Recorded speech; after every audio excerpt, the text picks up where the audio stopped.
Welcome to my channel সাফল্য educare. সফলতায় বেঁচে থাকা, তোমাদের সাফল্যের পথ এখান থেকে শুরু হোক।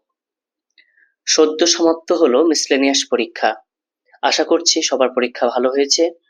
যাদের স্কোর 130+ আসছে, তোমরা নির্দ্বিধায় মেন্সের জন্য প্রিপারেশন নিতে শুরু করো, এবং তার সাথে সাথে ক্লার্কশিপ প্রিলিমস পরীক্ষা রয়েছে, আর আরবি এনটিপিসির জন্য তোমরা প্রিপারেশন নিতে শুরু করে দাও।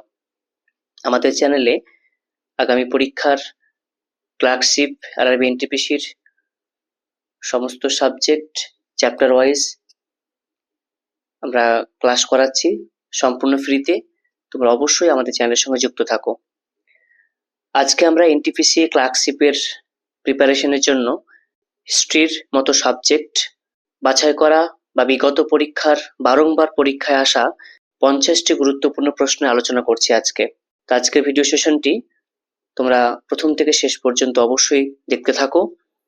ভিডিও সেশনটি ভালো লাগলে প্রত্যেকে অবশ্যই লাইক এবং সাবস্ক্রাইব করো, এবং পাশে থাকা বেল আইকনটি প্রেস করে রেখো সমস্ত আপডেট সবার প্রথমে পাওয়ার জন্য। তাহলে চলো শুরু করছি আজকের গুরুত্বপূর্ণ পর্ব। আজকের গুরুত্বপূর্ণ 50টি পর্বের প্রথম প্রশ্ন, বিজয়নগর রাজ্যের রাজধানীর নাম কি ছিল? বিজয়নগর রাজ্যের রাজধানীর নাম কি ছিল? অপশনগুলো দেখো। সঠিক উত্তর অপশন সি, হাম্পি। বিজয়নগর রাজ্যের রাজধানী ছিল হাম্পি। বিজয়নগর রাজ্যের শ্রেষ্ঠ রাজা ছিল তুলুপ বংশের কৃষ্ণদেব রায়। তিনি বাবরের সমসাময়িক ছিলেন। তিনি আমুক্ত মাল্যদা নামে তেলুগু ভাষায় একটা গ্রন্থ রচনা করেন। তথ্যগুলো ভীষণভাবে গুরুত্বপূর্ণ, অবশ্যই তোমরা খাতায় নোট ডাউন করে রেখো। পরবর্তী প্রশ্ন দেখো, সিন্ধু সভ্যতার কোন নগরীতে বৃহত্তম শিলালেখ পাওয়া গেছে? সিন্ধু সভ্যতার কোন নগরীতে বৃহত্তম শিলালেখ পাওয়া গেছে? অপশনগুলো দেখো। সঠিক উত্তর অপশন ডি, ধোলাভিরা। ধোলাভিরাতে সিন্ধু সভ্যতার বৃহত্তম শিলালেখ দেখা গেছে। এবং প্রসঙ্গ জানিয়ে রাখি, শিলালেখগুলি পাওয়া গেছে অনেকটা দেখতে সাইনবোর্ডের মতো, এবং সেখানে 10টি বড় হরপ্পীয় সিলের প্রাইড চিহ্ন পাওয়া গেছে। এখানে জল সংরক্ষণের খুব ভালো ব্যবস্থা ছিল ধোলাভিরাতে।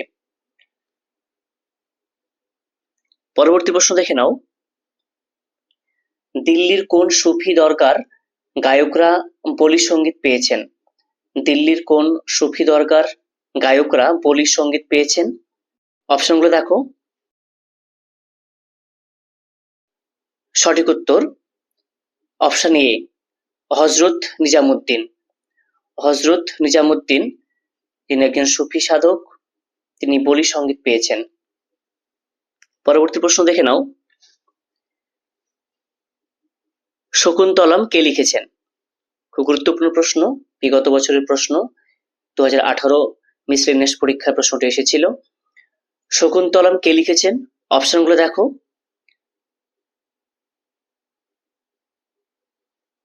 সঠিক উত্তর অপশন ডি, কালিদাস। মহাকবি কালিদাস শকুন্তলম গ্রন্থটি লিখেছেন। পরবর্তী প্রশ্ন দেখে নাও, আর একটি বিখ্যাত প্রশ্ন, অর্থশাস্ত্র কে লিখেছেন? এটিও বিগত বছরের প্রশ্ন। অর্থশাস্ত্র কে লিখেছেন? সঠিক উত্তর option A is the right answer, Kautilya. Arthashastra লিখেছেন কৌটিল্য। পরবর্তী প্রশ্ন দেখে নাও, এসেজ অন গীতা বইটি কে লিখেছেন? এসেজ অন গীতা বইটি কে লিখেছেন? অপশনগুলো দেখো। সঠিক উত্তর option D, Aurobindo Ghosh. Essays on Gita বইটি লিখেছেন অরবিন্দ ঘোষ। পরবর্তী প্রশ্ন দেখে নাও, কোন সালে সুভাষচন্দ্র বসু কংগ্রেসের প্রেসিডেন্ট নির্বাচিত হন? কত সালে সুভাষচন্দ্র বসু কংগ্রেসের প্রেসিডেন্ট নির্বাচিত হয়েছিলেন প্রথমবারের জন্য? সঠিক উত্তর অপশন এ, 1938 সালে। 1938 সালে হরিপুরা কংগ্রেস অধিবেশনে সুভাষচন্দ্র বসু প্রথমবার সভাপতি নির্বাচিত হয়েছিলেন এবং দ্বিতীয়বারের জন্য অর্থাৎ 1939 সালে ত্রিপুরা কংগ্রেস অধিবেশনে নেতাজি গান্ধীজির মনোনীত প্রার্থী পট্টভি সীতারামাইয়াকে পরাজিত করে দ্বিতীয়বার জাতীয় কংগ্রেসের সভাপতি নির্বাচিত হন এবং পট্টভি সীতারামাইয়ার পরাজয়কে মহাত্মা গান্ধী বলেছিলেন এটি তারই পরাজয়। পরবর্তী প্রশ্ন দেখে নাও, কোন গভর্নর জেনারেল ভারতে পাশ্চাত্য শিক্ষা প্রচলনের উদ্যোগী হয়েছিলেন? কোন গভর্নর জেনারেল ভারতে পাশ্চাত্য শিক্ষা প্রচলনের উদ্যোগী হয়েছিলেন? সঠিক উত্তর option B, Lord William Bentinck. Lord William Bentinck যিনি পাশ্চাত্য শিক্ষা প্রচলনে উদ্যোগী হয়েছিলেন এবং লর্ড উইলিয়াম বেন্টিং এর উদ্যোগেই এবং রাজা রামমোহন রায়ের সহযোগিতায় 1829 সালে সতীদাহ প্রথা নিবারণ আইন পাশ হয় 17 নম্বর রেগুলেশন অ্যাক্টের মাধ্যমে। পরবর্তী প্রশ্ন দেখে নাও, শেরশাহের হিন্দু সেনাপতি কে ছিলেন? শেরশাহের হিন্দু সেনাপতি কে ছিলেন? অপশনগুলো দেখো। সঠিক উত্তর অপশন সি, ব্রহ্মজিৎ গৌড়। ব্রহ্মজিৎ গৌড় ছিলেন শেরশাহের হিন্দু সেনাপতি। এবং প্রসঙ্গ জানিয়ে রাখি যে শেরশাহ হুমায়ুনকে পরাজিত করেছিলেন চৌসার যুদ্ধ 1539 সালের এবং কনৌজ বা বিলগ্রামের যুদ্ধ 1540 সালে। পরবর্তী প্রশ্ন দেখে নাও, কে নীলদর্পণ রচনা করেন? কে নীলদর্পণ রচনা করেন? অপশনগুলো দেখো। সঠিক উত্তর অপশন বি, দীনবন্ধু মিত্র। নীলদর্পণ ইংরেজিতে অনুবাদ করেন মধুসূদন দত্ত এবং সেটিকে প্রকাশ করেছিলেন জেমস রেভারেন্ট লং। পরবর্তী প্রশ্ন, মানুষের আবিষ্কৃত প্রথম ধাতু কোনটি? মানুষের আবিষ্কৃত প্রথম ধাতু কোনটি? অপশনগুলো দেখো। সঠিক উত্তর অপশন বি, কপার বা তামা। তামা বা কপার হলো মানুষের আবিষ্কৃত প্রথম ধাতু। পরবর্তী প্রশ্ন দেখে নাও, কোন মুঘল শাসক জিন্দা পীর লিভিং সেন্ট নামে পরিচিত ছিলেন? কোন মুঘল শাসক বা সম্রাট জিন্দা পীর নামে পরিচিত ছিলেন? অপশনগুলো দেখে নাও। সঠিক উত্তর অপশন ডি, ঔরঙ্গজেব। ঔরঙ্গজেবকে জিন্দা পীর বলা হতো। তিনি সুন্নি সম্প্রদায়ের লোক ছিলেন। তিনি নবম শিখ গুরু তেজ বাহাদুরকে তিনি হত্যা করেছিলেন। পরবর্তী প্রশ্ন দেখে নাও, কে আইনি আকবরী রচনা করেন? এটি বিগত বছরের একটি প্রশ্ন, মিসলেনিয়াস পরীক্ষায় 2013 সালের প্রশ্ন এটি। সুতরাং প্রশ্নগুলো প্রথম থেকে শেষ পর্যন্ত ভালোভাবে দেখতে থাকো। খুব গুরুত্বপূর্ণ প্রশ্ন নিয়ে আজকের পর্বটি। আইনি আকবরী রচনা করেন, অপশনগুলো দেখে নাও। সঠিক উত্তর অপশন এ, আবুল ফজল। আবুল ফজল ছিলেন আকবরের সভাকবি। পরবর্তী প্রশ্ন দেখে নাও, কার অনুপ্রেরণায় ইয়ং বেঙ্গল মুভমেন্ট সংগঠিত হয়েছিল? কার অনুপ্রেরণায় ইয়ং বেঙ্গল মুভমেন্ট সংগঠিত হয়েছিল?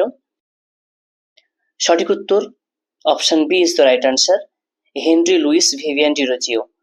হেনরি লুইস ভিভিয়ান ডিরোজিওর উদ্যোগে ইয়ং বেঙ্গল মুভমেন্ট সংগঠিত হয়েছিল এবং এটি তিনি প্রতিষ্ঠা করেছিলেন। তিনি 1828 সালে একাডেমিক অ্যাসোসিয়েশন নামে একটা পাঠচক্র প্রতিষ্ঠা করেছিলেন। 1828 সালে একাডেমিক অ্যাসোসিয়েশন নামে। পরবর্তী প্রশ্ন দেখে নাও, কোন সম্রাটকে ভারতের নেপোলিয়ন বলা হয়? কোন সম্রাটকে ভারতের নেপোলিয়ন বলা হয়? প্রশ্নটি বিভিন্ন পরীক্ষায় বহুবার এসছে। অপশনগুলো দেখো। সঠিক উত্তর অপশন সি, সমুদ্রগুপ্ত। ঐতিহাসিক ভিনসেন্ট স্মিথ সমুদ্রগুপ্তকে ভারতের নেপোলিয়ন আখ্যা দিয়েছিলেন। তার সভাকবি ছিলেন হরি সেন।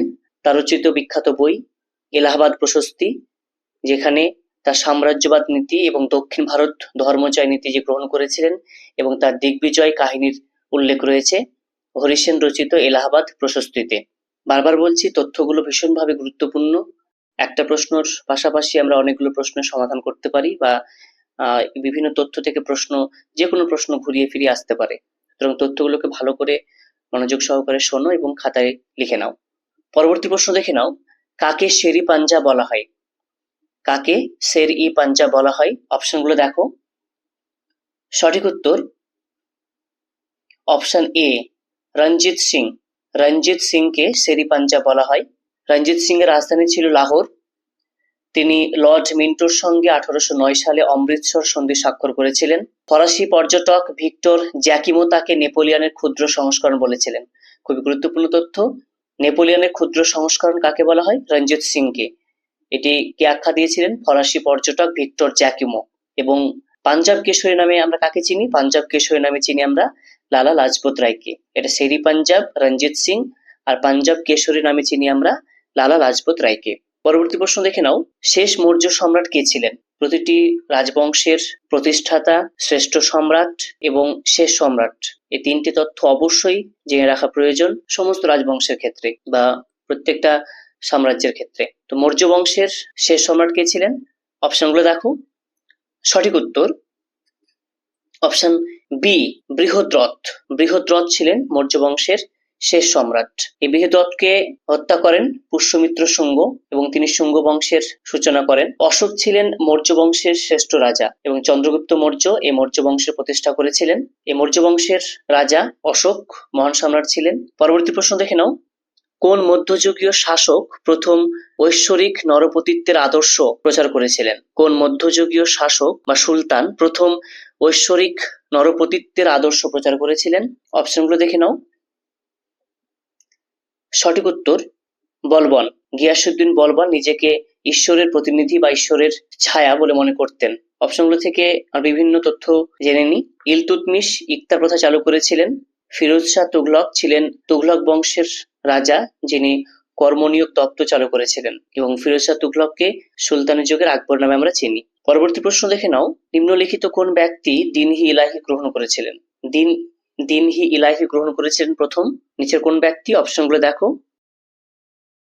সঠিক উত্তর অপশন ডি বীরবল। বীরবল ছিলেন আকবরের হিন্দু মন্ত্রী যিনি প্রথম এই দিনহি ইলাহি ধর্মমত প্রথম গ্রহণ করেছিলেন। মোগল সম্রাট আকবর 1582 সালে এই দিনহি ইলাহি প্রবর্তন করেছিলেন। বীরবল ছাড়াও আবুল ফজল ফৈজি এই ধর্মমত গ্রহণ করেছিলেন। পরবর্তী প্রশ্ন দেখে নাও, আজকের সেশনটি ভালো লাগলে অবশ্যই তোমরা প্রত্যেকে অবশ্যই একটু লাইক করো এবং আজকের ভিডিও সেশনটাকে যত পারো সবার সঙ্গে একটু শেয়ার করে দিও যাতে সবাই উপকৃত হতে পারে। তোমাদের সাফল্য পথ সুগম করতে আমি সুজন স্যার সবসময় তোমাদের পাশে আছি, থাকবো। আমি প্রতিটি প্রশ্নর প্রতিটি পরীক্ষার একেবারে বর্তমানের ট্রেন্ড অনুযায়ী প্রশ্নগুলোকে সেভাবে সাজিয়ে ভিডিওটা করছি। তোমরা অবশ্যই আমার চ্যানেলের সঙ্গে যুক্ত থাকো, অবশ্যই উপকৃত হবে। পরবর্তী প্রশ্ন দেখে নাও, অধীনতামূলক মিত্রতা নীতি কে প্রবর্তন করেছিলেন? অধীনতামূলক মিত্রতা নীতি কে প্রবর্তন করেছিলেন? অপশনগুলো দেখো।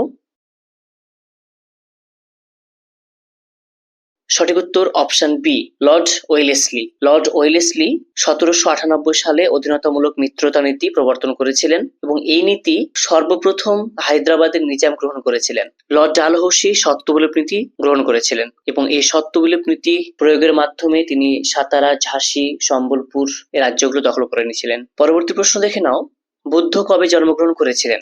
অর্থাৎ গৌতম বুদ্ধ কবে জন্মগ্রহণ করেছিলেন? নিচের অপশনগুলো দেখো। এখান থেকে প্রশ্ন কম বেশি সমস্ত পরীক্ষা প্রশ্ন আসে, গৌতম বুদ্ধ বা মহাবীর থেকে প্রশ্ন আসবেই। সঠিক উত্তর অপশন বি খ্রিস্টপূর্ব 563 অব্দে। কোথায়? নেপালের কপিলাবস্তুর লুম্বিনীতে তিনি বৌদ্ধ ধর্ম প্রচার করেছিলেন। বৌদ্ধদের প্রধান ধর্মগ্রন্থ ত্রিপিটক, যেটি পালি ভাষায় রচিত। ত্রিপিটক 3টি পিটক বা ভাগ রয়েছে। পিটক শব্দের অর্থ ঝুড়ি, বিনয় পিটক, সত্য পিটক এবং অভিধর্ম পিটক। পরবর্তী প্রশ্ন দেখে নাও, 1941 খ্রিস্টাব্দে সিঙ্গাপুরে ভারতীয় জাতীয় বাহিনী আইএনএ কে স্থাপন করেছিলেন? প্রশ্নগুলো দেখে নাও। সঠিক উত্তর option B captain Mohan Singh. Captain Mohan Singh এর সাহায্যে ভারতীয় জাতীয় বাহিনী স্থাপন করা হয়েছিল, যেটিকে পুনঃ সংগঠিত করেছিলেন রাসবিহারী বসু 1942 সালে এবং 1943 সালে রাসবিহারী বসু আনুষ্ঠানিকভাবে নেতাজি সুভাষচন্দ্র বসুর হাতে এই বাহিনীর অর্পণ করেছিলেন এবং পরবর্তীকালে বাহিনীর নাম হয়েছিল আজাদ হিন্দ বাহিনী। পরবর্তী প্রশ্ন দেখে নাও, কে প্রথম বাংলায় স্বাধীন সুলতানি বংশ স্থাপন করেছিলেন? কে প্রথম বাংলায় স্বাধীন সুলতানি বংশ স্থাপন করেছিলেন? অপশনগুলো দেখো। সঠিক উত্তর অপশন এ শামসুদ্দিন ইলিয়াস শাহ। শামসুদ্দিন ইলিয়াস শাহ প্রথম বাংলায় স্বাধীন সুলতানি বংশ প্রতিষ্ঠা করেছিলেন। হুসেন শাহ ছিলেন মধ্যযুগে বাংলার শ্রেষ্ঠ সুলতান, যাকে বাংলার আকবর বলা হয়।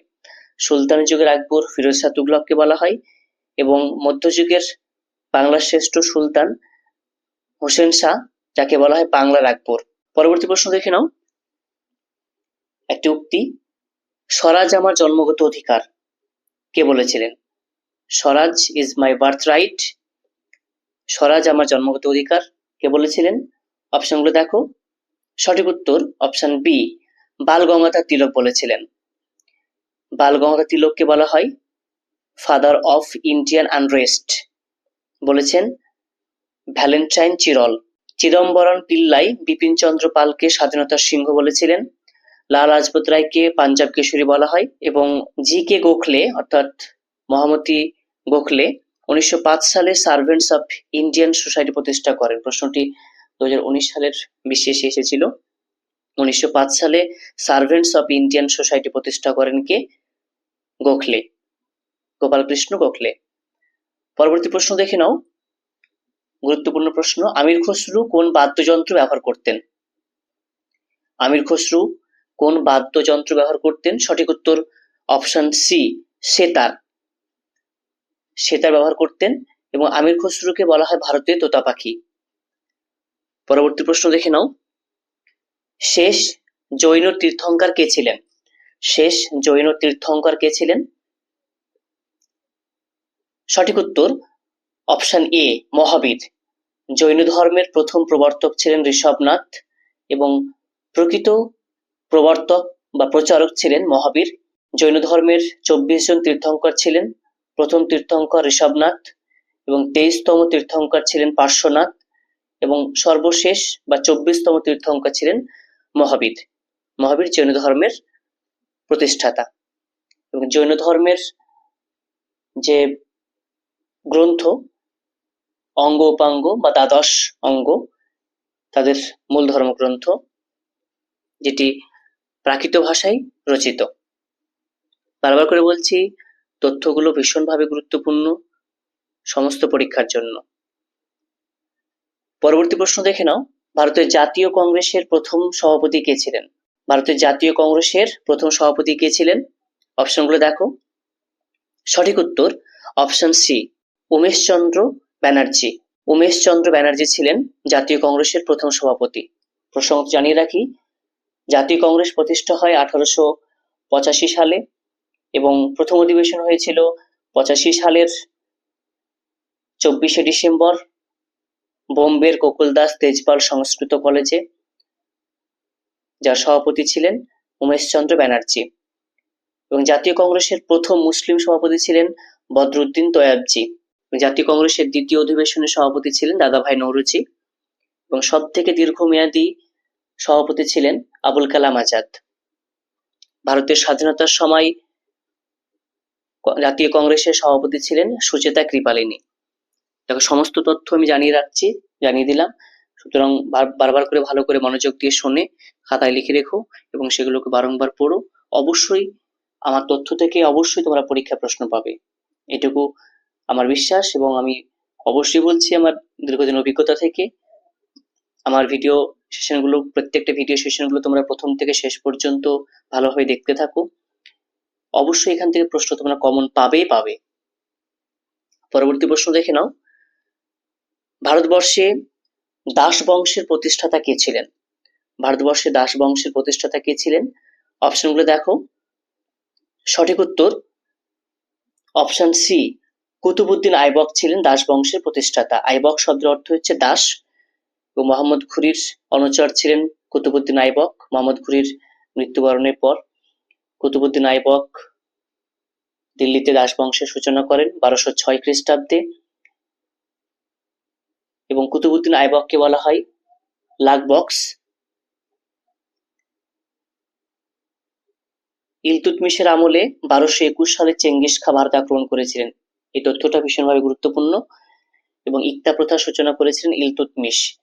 ভারতের দাস বংশের প্রকৃত প্রতিষ্ঠাতা বলা হয় ইলতুৎমিশকে। কুতুব মিনারের কাজ শুরু করেন কুতুবউদ্দিন আইবক, কিন্তু কাজটি শেষ করেন ইলতুৎমিশ। পরবর্তী প্রশ্ন দেখে নাও, কোন সালে গান্ধী আরোইন চুক্তি স্বাক্ষরিত হয়? কোন সালে গান্ধী আরোইন চুক্তি স্বাক্ষরিত হয়? অপশনগুলো দেখো। সঠিক উত্তর অপশন সি 1931 সালে। 1931 সালে 5ই মার্চ গান্ধী আরোইন চুক্তি স্বাক্ষরিত হয়, যেটাকে আমরা দিল্লি প্যাক্ট নামে চিনি বা জানি। এবং 1931 সালের এই গান্ধী আরোইন চুক্তির মাধ্যমে আইন অমান্য যে আন্দোলন হয়েছিল সেটি প্রত্যাহার করা হয়। এটা গুরুত্বপূর্ণ প্রশ্ন যে আইন অমান্য আন্দোলন প্রত্যাহার করা হয় কোন চুক্তি স্বাক্ষরিতার মাধ্যমে? সেটি হচ্ছে গান্ধী আরোইন চুক্তি। এই স্বাক্ষরের মাধ্যমে আইন অমান্য আন্দোলন প্রত্যাহার হয়েছিল। এবং প্রসঙ্গ জানিয়ে রাখি, সালে 1931 সালে আমাদের দ্বিতীয় গোল টেবিল বৈঠক অনুষ্ঠিত হয়েছিল। আমরা জানি মোট 3টি গোল টেবিল বৈঠক অনুষ্ঠিত হয় 1930, 31 এবং 32। এবং 3টে গোল টেবিল বৈঠকে উপস্থিত ছিলেন দুজন ব্যক্তি, বি আর আম্বেদকর এবং তেজ বাহাদুর সাপ্রো। এই প্রশ্নটা ভীষণ গুরুত্বপূর্ণ যে 3টে গোল টেবিল বৈঠকে কোন ভারতীয় ব্যক্তি উপস্থিত ছিলেন? 3টেতেই। তিনি হলেন বি আর আম্বেদকর। পরবর্তী প্রশ্ন দেখে নাও, গুরুত্বপূর্ণ প্রশ্ন। তত্ত্ববোধিনী সভা প্রতিষ্ঠা করেন তত্ত্ববোধিনী সভা প্রতিষ্ঠা করেন কি? অপশনগুলো দেখো। সঠিক উত্তর অপশন সি দেবেন্দ্রনাথ ঠাকুর। দেবেন্দ্রনাথ ঠাকুর তত্ত্ববোধিনী সভা প্রতিষ্ঠা করেন। অপশনগুলো থেকে জেনে নিই আমরা। রাজা রামমোহন রায়, তিনি প্রতিষ্ঠা করেন ব্রাহ্ম সমাজ আত্মীয় সভা। রামকৃষ্ণ মিশন এর প্রতিষ্ঠাতা স্বামী বিবেকানন্দ 1897 সালে। এবং একাডেমিক অ্যাসোসিয়েশন এর প্রতিষ্ঠাতা ডিরোজিও। পরবর্তী প্রশ্ন দেখে নাও, হরিজন পত্রিকা কে সম্পাদনা করেছিলেন? হরিজন পত্রিকা কে সম্পাদনা করেছিলেন? সঠিক উত্তর option B is the right answer, Mahatma Gandhi. Mahatma Gandhi তিনি হরিজন পত্রিকার সম্পাদনা করেছিলেন। 1909 সালে গান্ধীজি হিন্দ স্বরাজ নামে একটি বই লিখেছিলেন ইংল্যান্ড থেকে আফ্রিকা যাওয়ার সময়। এই প্রশ্নটা ভীষণভাবে গুরুত্বপূর্ণ।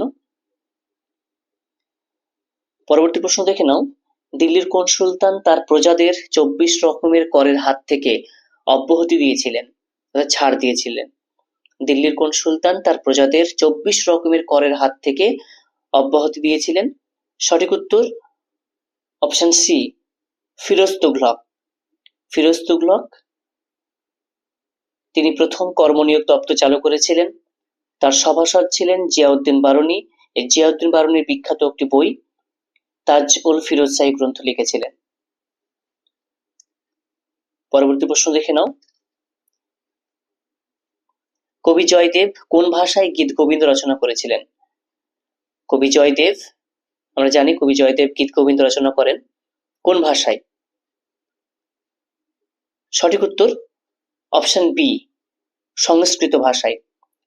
জয়দেব ছিলেন লক্ষণ সেনের রাজসভায় ছিলেন শ্রেষ্ঠ কবি হিসাবে, যার গ্রন্থ গীত গোবিন্দ সংস্কৃত ভাষা রচিত। পরবর্তী প্রশ্ন দেখে নাও, গুরুত্বপূর্ণ প্রশ্ন। সংবাদ প্রভাকর পত্রিকার সম্পাদক কে ছিলেন?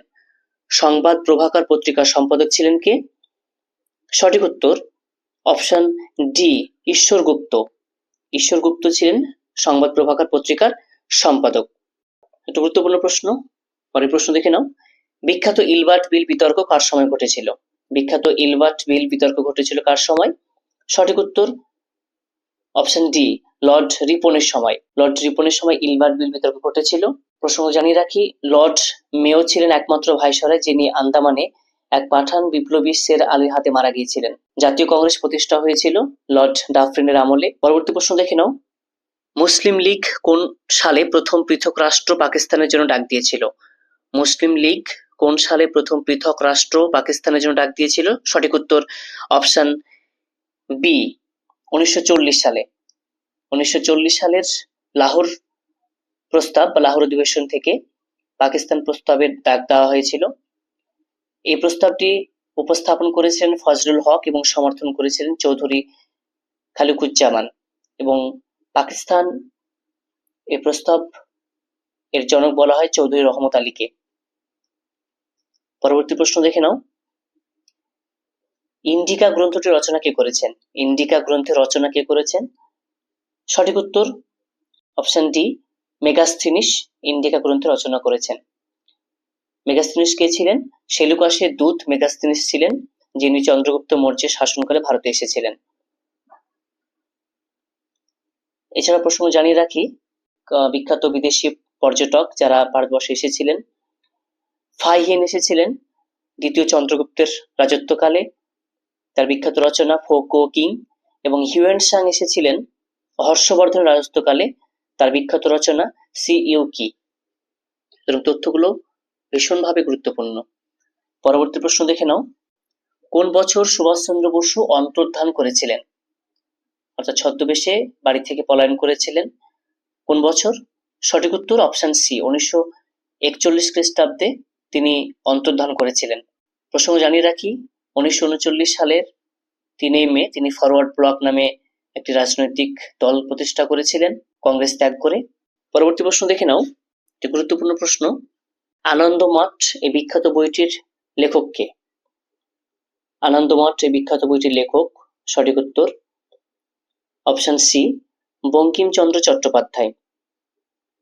পরবর্তী প্রশ্ন দেখে নাও, কর অথবা মর, ডু অর ডাই, করেঙ্গে ইয়ে মরেঙ্গে এই বিখ্যাত স্লোগানটি কে ঘোষণা করেছিলেন? সঠিক উত্তর অপশন এ, মহাত্মা গান্ধী। ভারত ছাড়ো আন্দোলনের সময় 1942 সালের আন্দোলনের সময় তিনি দেশবাসীর উদ্দেশ্যে করেঙ্গে ইয়া মরেঙ্গে বা কর অথবা মর, ডু অর ডাই এই স্লোগানটি ঘোষণা করেছিলেন। পরবর্তী প্রশ্ন দেখে নাও, গ্রেট আলেকজান্ডার এশিয়া বিজয় করে ভারতে প্রবেশ করেছিলেন কত সালে? সঠিক উত্তর অপশন বি, 326 থেকে 323 খ্রিস্টপূর্বাব্দে তিনি ভারতে প্রবেশ করেছিলেন। আলেকজান্ডার মোট 19 মাস ভারতে ছিলেন। তার আক্রমণের সময় মগধের সিংহাসনে ছিলেন নন্দ বংশের রাজা ধননন্দ। পরবর্তী প্রশ্ন দেখে নাও, পলাশীর যুদ্ধ বাধে কাদের মধ্যে? পলাশীর যুদ্ধ বাধে কাদের মধ্যে? সঠিক উত্তর অপশন বি, ক্লাইভ ও সিরাজ, অর্থাৎ ইংরেজ বাহিনীর সঙ্গে বাংলার শেষ নবাব সিরাজউদ্দৌলার মধ্যে 1757 সালে যুদ্ধটা হয়েছিল এবং সেটি সমাপ্ত হয় আলীনগরের সন্ধির মাধ্যমে, এবং এই যুদ্ধে বাংলা নবাবের পরাজয় ঘটে। পরবর্তী প্রশ্ন, ঋগ্বেদে কোন যুদ্ধের কথা বলা হয়েছে? ঋগ্বেদে কোন যুদ্ধের কথা বলা হয়েছে? অপশনগুলো দেখো। সঠিক উত্তর অপশন বি, 10 রাজার যুদ্ধের কথা বলা হয়েছে। ঋগ্বেদের সপ্তম মণ্ডলে উল্লেখ আছে ভরত গোষ্ঠীর রাজা সুদাসের সঙ্গে 10 রাজার যুদ্ধ হয়েছে। পরবর্তী প্রশ্ন দেখে নাও, মোপলা বিদ্রোহটি হয়েছিল, মোপলারা মূলত কারা? মোপলারা মূলত, সঠিক উত্তর মোপলা হচ্ছে মালাবার উপকূলের মুসলিম কৃষকরাকে বলা হতো মোপলা। পরবর্তী প্রশ্ন দেখে নাও, ভারতের জাতীয় পতাকা চূড়ান্ত রূপ দিয়েছেন কোন শিল্পী? ভারতের জাতীয় পতাকা চূড়ান্ত রূপ দিয়েছিলেন কোন শিল্পী? সঠিক উত্তর অপশন সি, পিঙ্গলি ভেঙ্কাইয়া জাতীয় পতাকা চূড়ান্ত রূপ দিয়েছিলেন। এই ছিল আমাদের গুরুত্বপূর্ণ বাছাই করা বিগত বছরে বারংবার পরীক্ষায় আসা 50টি ইতিহাসের গুরুত্বপূর্ণ প্রশ্ন উত্তর। ভিডিও সেশনটি ভালো লাগলে অবশ্যই তোমরা লাইক করে দিও এবং কমেন্ট বক্সে অবশ্যই জানাও কমেন্ট করে তোমরা কোন রিলেটেড ভিডিও চাইছো। আমি সেই রিলেটেড ভিডিও অবশ্যই আপলোড করার চেষ্টা করব, এবং সামনে অনেকগুলো পরীক্ষা আছে, এটা একটা সুবর্ণ সুযোগ। সুতরাং সময় নষ্ট না করে তোমরা পড়াশোনাটা সময় মতো করো। আমি সবসময় তোমাদের পাশে থাকবো। আজ এ পর্যন্তই। ভালো থেকো, সুস্থ থেকো, অবশ্যই পড়াশোনা করো আর দেখতে থাকো। Thanks for watching.